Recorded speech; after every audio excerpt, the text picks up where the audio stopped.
All right, that's credits. Okay, all right, I understand.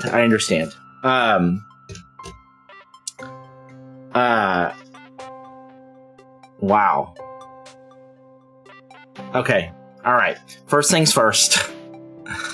The bottom center of the screen says that we've beaten 5 games in 2024 and 452 since we started doing this in 2020. Those numbers are falsities. Is that a word? I'm not sure. It doesn't matter. We've now beaten 6 games in 2024 and 453 since we started doing this in 2020. Let's go. All right. I have to say, I am a little blindsided.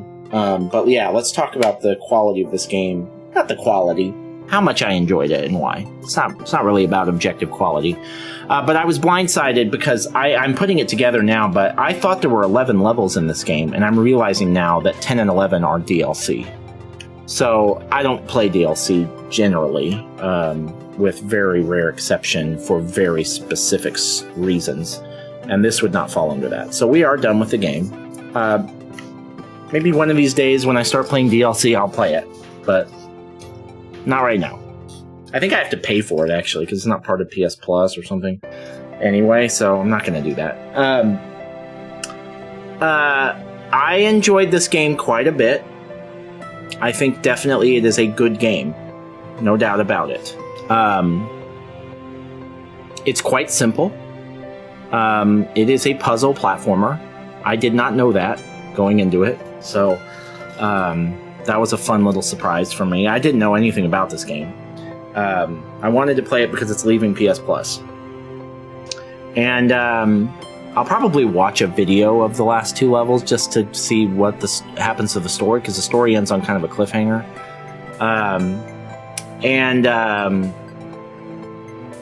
So let's talk about the good things. The puzzles were very well done, very complicated toward the end.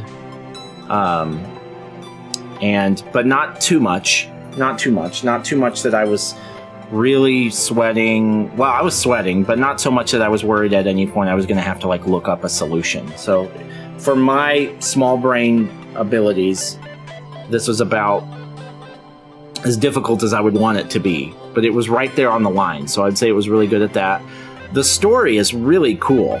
I would never have imagined I would have feelings for rectangles, but that this game managed to do that. It managed to accomplish that. I had a favorite character that was just a rectangle, and didn't have a voice. It just was all narration. So I'm not sure I've ever seen anything quite like that in a game. So that was really cool. The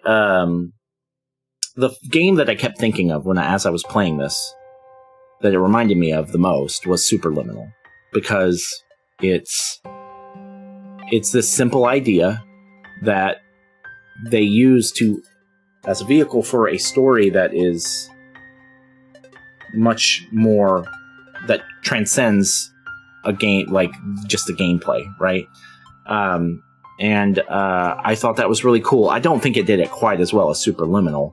Superliminal kind of comes out of nowhere and blindsides you with this amazing idea, or at least I thought it was amazing. Whereas this was more of a gradual reveal of what this game is really about. And I appreciated that. No, one's not better than the other. It's just, it didn't give me that holy shit moment that something like Superliminal did. But comparing anything to Superliminal, that's a tall order to even approach a game like that. That's one of my very favorite games. So the fact that I'm even having that conversation about it being like that game, that's a good thing. As far as downsides, there was one significant downside that I do think hampered the play a bit. And that is that there is what appears to be significant input delay when you're jumping. This is a precision platformer. Think Celeste, think, something like that.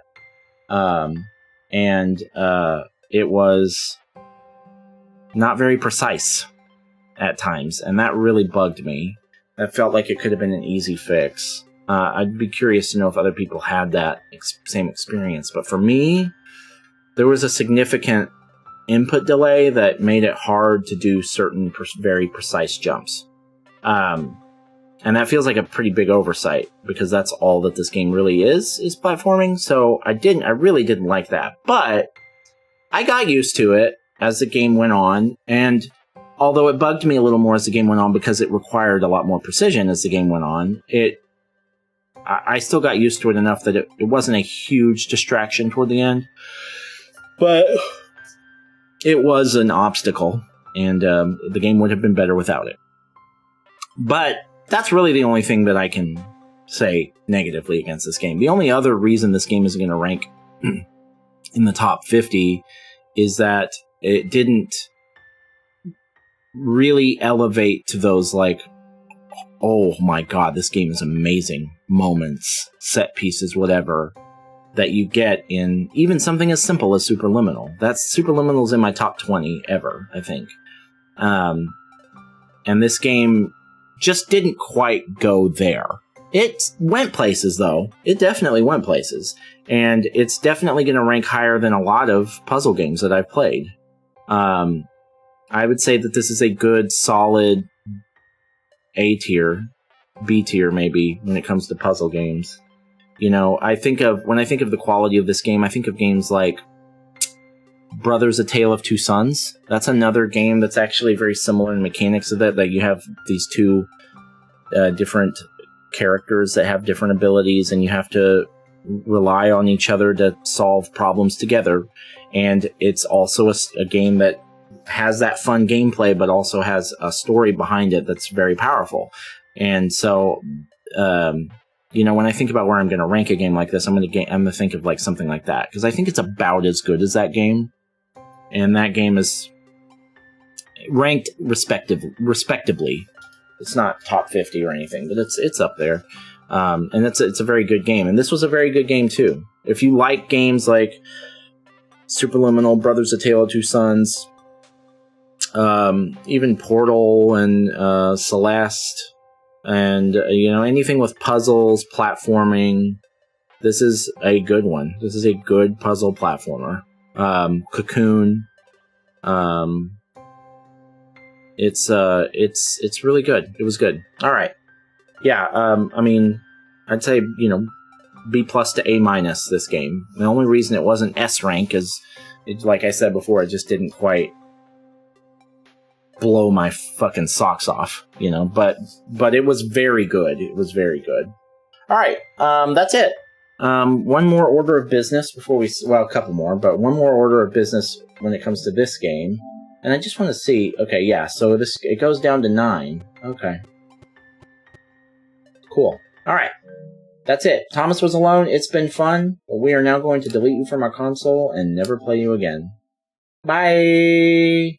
Thanks for allowing us to enjoy you.